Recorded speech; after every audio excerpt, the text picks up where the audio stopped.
Ayun mga madam and sir, kanina pa to tinitignan-tignan ni sir sa ano eh. Sa video ko.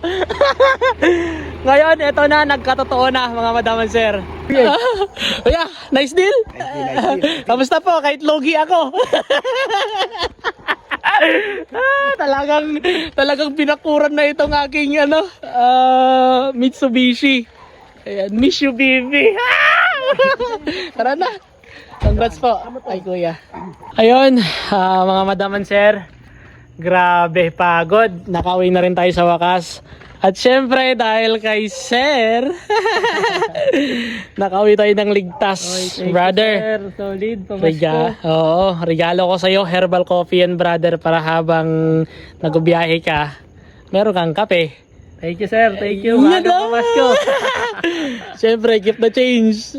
Wow! Paldo! Sir, mag-ingat ka sir. sa pag-uwi Thank you, sir. Alam mo naman, grabe yung ano sa daan. Napaka-delikado. Yan, brother, bahala ka dyan sa kape, pero ang presyo nanto 50-300 sa mga pharmacy. Wow. Okay? Laking tip na ito, ah.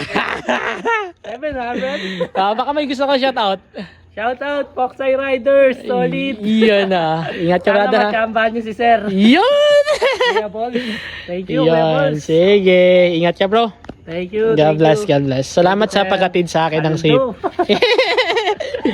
Ingat. Ayun mga madam and sir. Yun lamang po. Ako ay haggard na rin. At pagod na rin. Gusto na matulog. Sir, ingat ha. Thank you, sir. Thank you, Okay. sir. Paldo.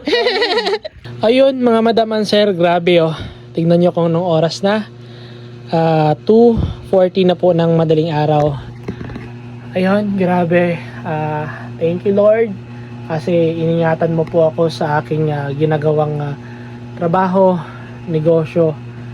Hindi madali itong ginagawa ko, pero alam ko na meron akong marating sa buhay, kasi alam ko naman sa sarili ko na kumbaga masaya ako sa ginagawa ko, nag-i-enjoy ako sa ginagawa ko. At syempre sinasama ko ng dedikasyon. Grabe, kanina akala ko hindi matuloy yung aming transaksyon, pero napaka solid ng aking buyer. Ganun pa man, ginawa ko yung best ko. At yung goal ko lang naman talaga dito sa ginagawa ko ay makatulong sa mga taong nangangarap magkaroon ng sariling sasakyan, lalo na makuha nila yung kanilang dream car. Kasi si sir kanina, first car pala ni sir yun, kaya tuwang-tuwa ako. Kahit grabe yun, hindi ko alam kung may kinita ako sa sasakyan na yun, pero sa pagkakaalam ko, grabe. Tukod ako dun, sobrang tukod na tukod.